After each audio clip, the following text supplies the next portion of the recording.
And what's going on, you bastards? Welcome back to another Grand Summoners video where we have a bit of global news. So coming up, this is the night of the 16th, which is tomorrow. We will be going into maintenance to get a new character, and that character is Evil Pola or Ascended Pola, whatever you want to talk about. It's like a continuation of the Six Great Witches, whatever stuff. Like Aristella was the last unit before this. She is also on the banner. Then you got Cosmo, then you got Joker Celia, and starts with a G. I forgot this man's name. I pulled him on a one and done, and I literally have not touched him ever since. And then also, we are getting Star God LIZA. She is coming back. Hail to the Star God LIZA, everybody. Hallelujah, she's coming back. For all those who didn't get her before, you guys might be getting caught off guard for this one and don't really have the crystals to say you got to go to pity or something like that. I think there's something a little different going on with her banner, but I don't see anything about that specifically here. Like, it might be a paid only banner, so not exactly sure. And this is something I didn't think was coming so soon, was the Grand Crystal Pass system is getting renewed. It's kind of funny because I kind of started getting this again, like literally this past month, because I'm just like, dude, like, I do summon a good bit in this, and I do play the game a good bit, so it probably just is worth it, honestly. But looks like the changes, if you guys didn't know, where was it before, that this is the revamp, right?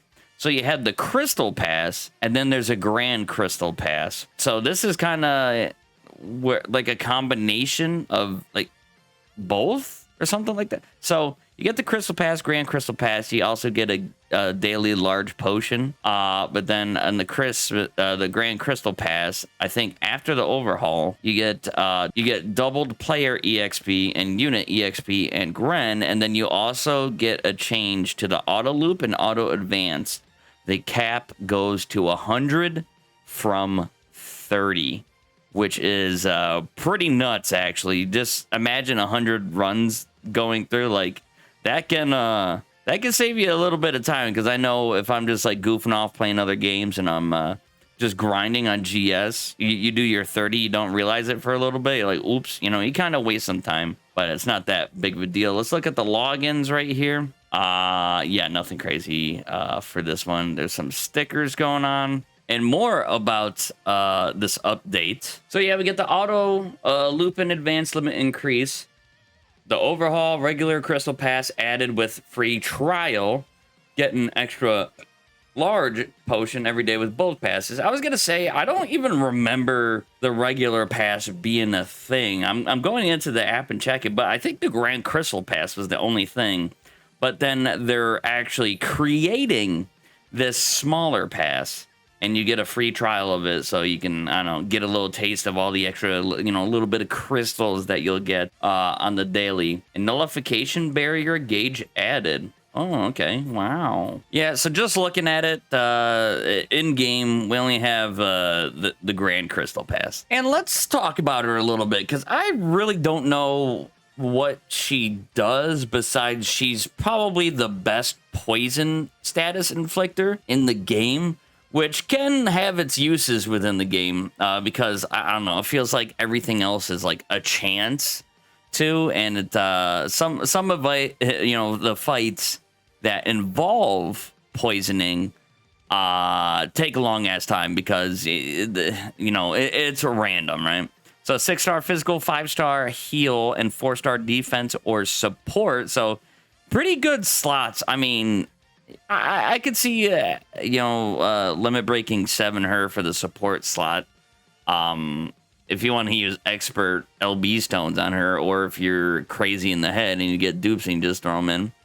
So 12-second CT on her skill. We have 2,500 earth damage. Cure all allies poison. Increase all allies cured by the skill arts by 60. Okay. So yeah, definitely situationally really freaking good if, you know, again, fighting a boss that can like inflict the poison all the time or something like that. And then on our arts, 16,000% earth damage physical for 15 seconds, increase all allies stats by 30% and reduce all allies damage taken from poisoned enemies by 30%. Okay, when does she inflict? So, okay, we'll go through it. I'll save the comments for later. Then under True Arts, 50,000% earth damage physical for 30 seconds, increase less than 50% HP. All right, so her True Arts, 50,000% earth damage physical for 30 seconds, increase greater than 50% HP allies arts by 4 per second, and reduce enemies poison resistance by 50%. Okay, and then Super Arts, 150,000% earth damage physical, 100% chance to inflict poison for 30 seconds.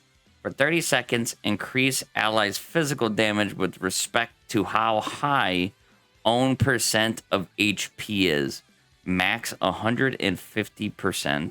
Paralysis resistance, disease resistance. Increase own damage and breaker power against poison enemies by 100%. Oh, how many fights to?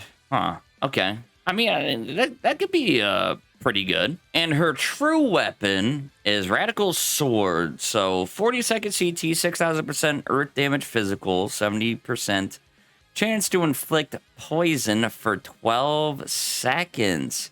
If user is earth for 12 seconds, increase own damage by 35%. 40-second CT, nice.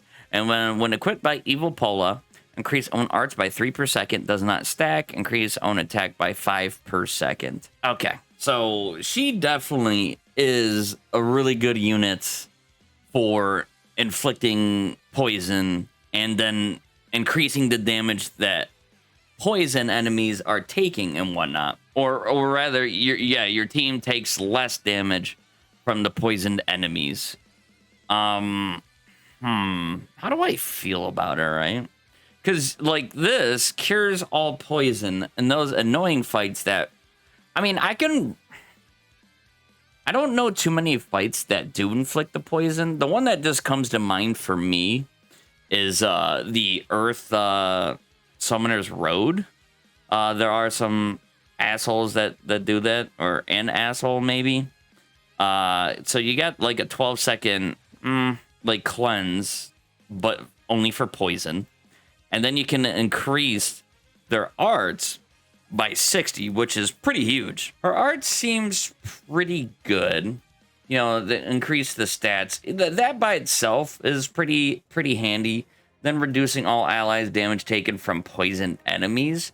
I mean, when she inflicts poison, which it only seems to happen on her super arts, that's a lot of arts to dedicate to poisoning. I mean, you do have a 100% chance. Maybe it would be too strong if, like, say this effect was on her true arts or something like that. I mean, with her weapon, you do, what is this? 70% chance to inflict poison. You can do it with a weapon, you know, you get the CT down. But, I mean, as long as you got, like, a good arts-genning team, maybe it won't be that big of a thing. And then, I mean, it is for 30 seconds, so that is a long time to be poisoned. Yeah, I'm pretty sure you can just chain the super arts if you need it, just to keep the enemy poisoned and whatnot. I don't know. It's hard to say just by looking at the unit and not using the unit itself. I mean, overall, she seems pretty strong, but that banner, right? I do have Aristella, and I really don't use her. You know, she's kind of fun. She's a magic breaking unit, but there's no magic breaking equips, so that already, like, loses effectiveness for her at IMO. But honestly, I'd say if you want to, like, do the one and maybe an ALK, because it is the step up ALK, right? Is the deluxe ALK where it's like 5k, 7k, 10k. But I don't know, man. We saw on the JP side of things, we have Fate, we still have Kill a Kill in a little bit of the limbo and whatnot. So it's just like, do you really even bother, you know? But anyway, you bastards, let me know your thoughts down in the comment section down below. I'll be streaming shortly after this video today, so look out for that. I'll put an announcement on Discord and probably the community tab. Hope you guys enjoyed, and I'll see you in the next one. Take care. But first, hi there. If you liked what you saw,